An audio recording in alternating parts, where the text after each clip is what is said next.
With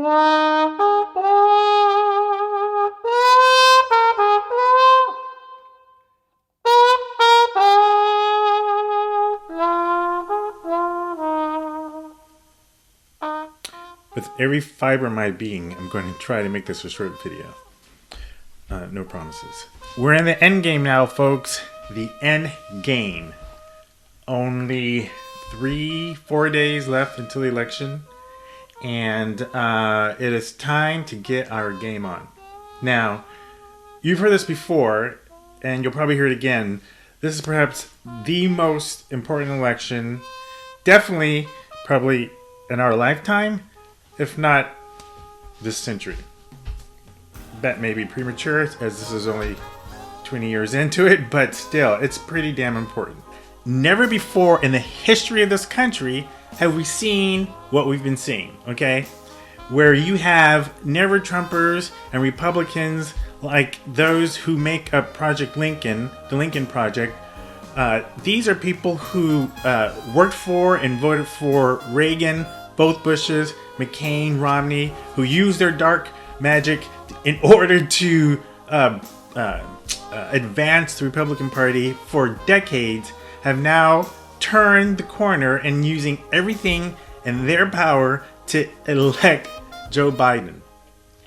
Why? Not necessarily because they believe in all the beliefs that the Democratic Party has, but because they realize the existential threat to our country's democracy, our country's state of being that Donald Trump represents.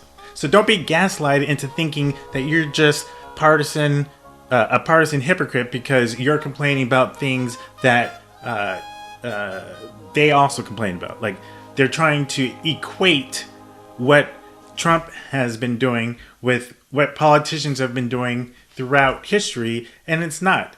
They should be equating to what we've seen fascists do in history, but most of them don't read history, so they don't know.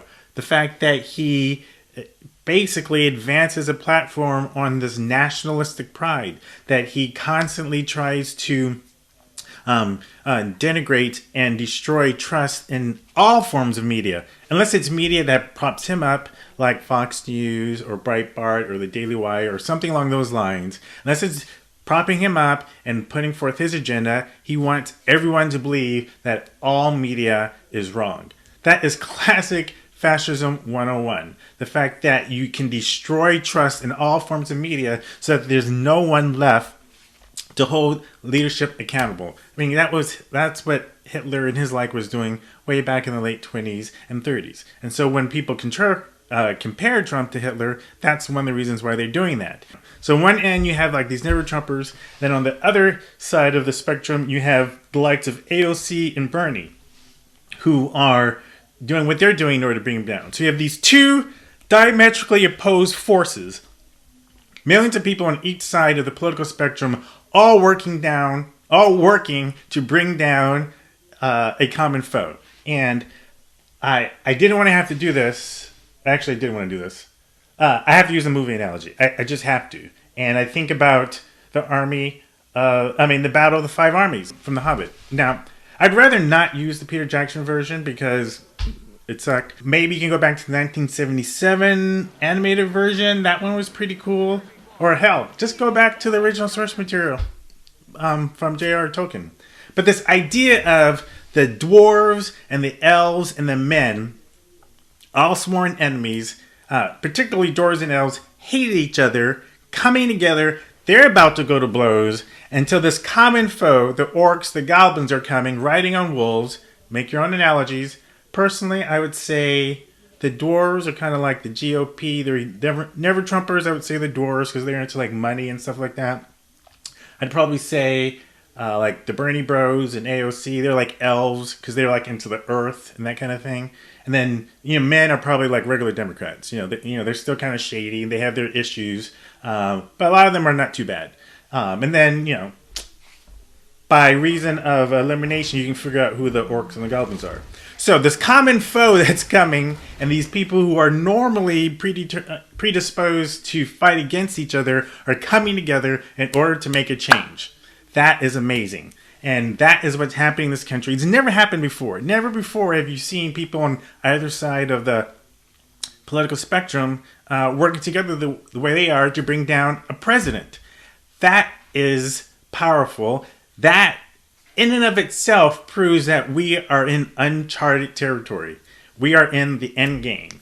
And if I can use another movie analogy for my second point of the end game, which is, if you remember that movie from the Marvel Cinematic Universe, again, lots of armies coming against this common foe that need to be defeated and a narrow margin of being able to win. Now, at the end of the day, my hope is that November 3rd will be Avengers Endgame, where it all ends. But it's quite possible that November 3rd could be more like Infinity War. I hate to say it, but it's the truth. Where you kind of defeat the bad guy in a sense, but something happens and you got 4 or 5 more years of... I don't even want to think about it.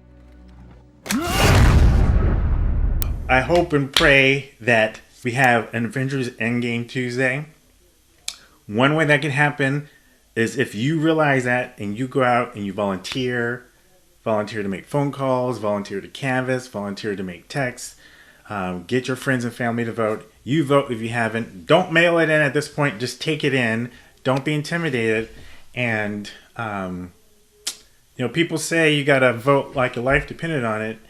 And considering we have a pandemic that's killing thousands of people every day, a president who doesn't take it seriously, a president who encourages other people not to take it seriously, which means that's going to affect you, it is existential.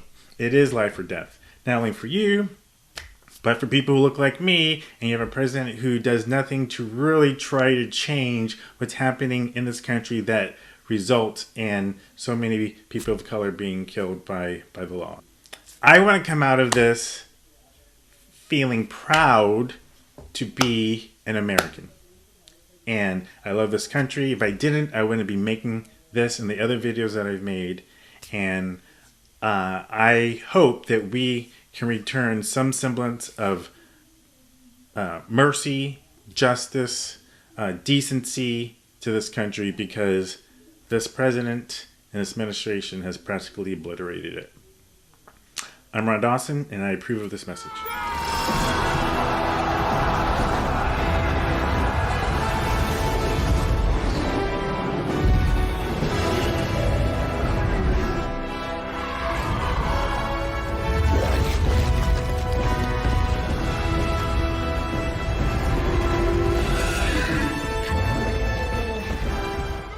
Gotta get it in. Gotta get it in.